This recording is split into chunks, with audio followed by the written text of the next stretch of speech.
Well, how's it going, everybody? Welcome to a brand new series on the channel. It's been a while since I've introduced something new, and here it is finally. Super excited about it. This is going to be a practical builds series, and where I just kind of showcase some, just stuff that is practical for your world. You always see the top tier stuff, it makes 1 million iron an hour, it makes, well, in this case 12,000 kelp per minute or whatever it might be. They're always crazy, they're always huge, and they're not really needed for like a single player series or a small server. We'll leave all that kind of stuff to the bigger people, the people that actually can use that much material. That's a lot. So what I have here today is just a few different examples of stuff that you could build easily and a little bit harder, but nothing crazy, enough to sustain your world, essentially.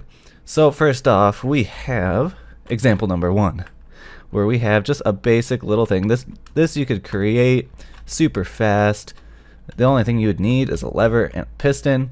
This one's pretty straightforward. You just flip the switch. This one's manual, but you can make this go deeper as far as you want, and then once it comes up to here, then you could go ahead and cut it. So, or make it go taller, sorry, and you'd be good. Let me go ahead and set the random tick speed. Let's do game rule, random tick speed, and let's set it to 600. That's a lot faster than the general game. So, after a while, you can just collect your kelp that way. Very slow, but it's the simplest I could get it. Then we move up to pretty much the same thing, still manual, where it's just going across a larger area. You flip the switch, it all comes in, and up here, just have a little water stream that comes in, pushes it to the center.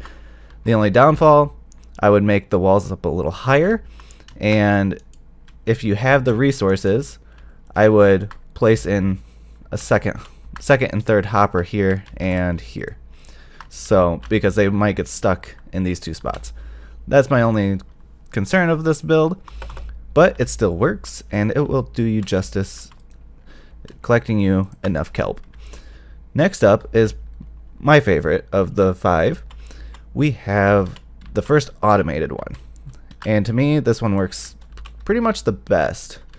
Let's go ahead, actually speed it up to 1200. This is about an hour for every minute of for the tick speed, and it works out quite well. The only downfall is that there's only 2 observers, and if both this plant and the one on the opposite side mature before it reaches the observer, the farm stops. But that's why I also have this lever here, so you could fix it yourself and move on, or you could turn it off like I have it here. The way to fix that would be just to add more of these observers. So I pretty much have 2 observers running into 1 sticky piston with a redstone block.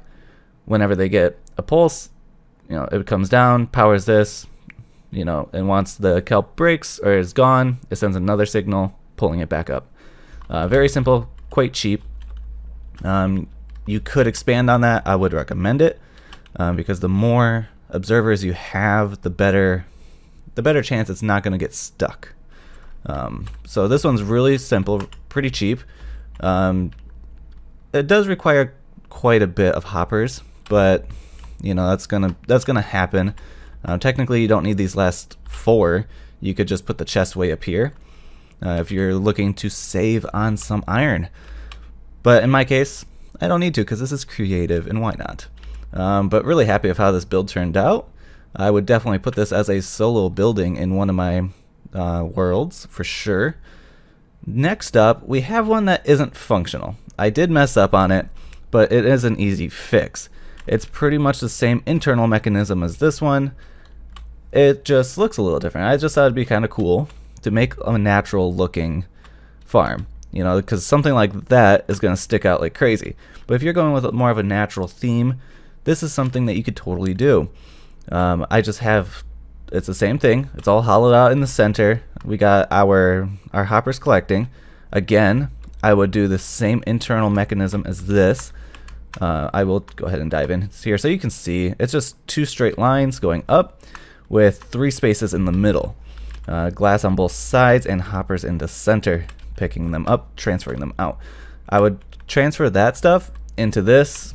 The only thing this is just the aesthetic of the trees, and I like it quite a lot. It was kind of fun making all these custom trees. Let me see what you guys can make out of this. I was really curious about all the other things that could be done. There's so many different ways that you could decorate these. And of course, for the final one, we have probably the most practical one. It's the simplest to build, in my opinion. We have all of our servers up top with the pistons on the bottom. You know, our kelp would grow up.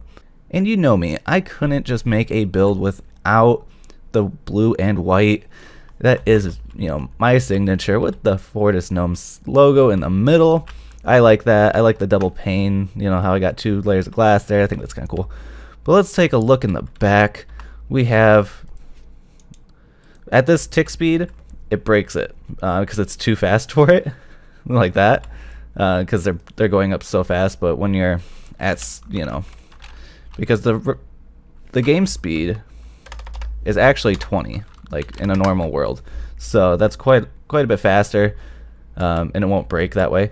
But we have these hoppers coming up right underneath, right here, and those feed in to this hopper chain that goes into the hidden mine carts and into this chest, giving us a nice clean look straight across. You know, you can see all the way in, and you can do whatever kind of decorations you want. Like I have the F and N, and you can put whatever you'd like. So I couldn't help myself. I had to put the blue and white, and that's all I got for this.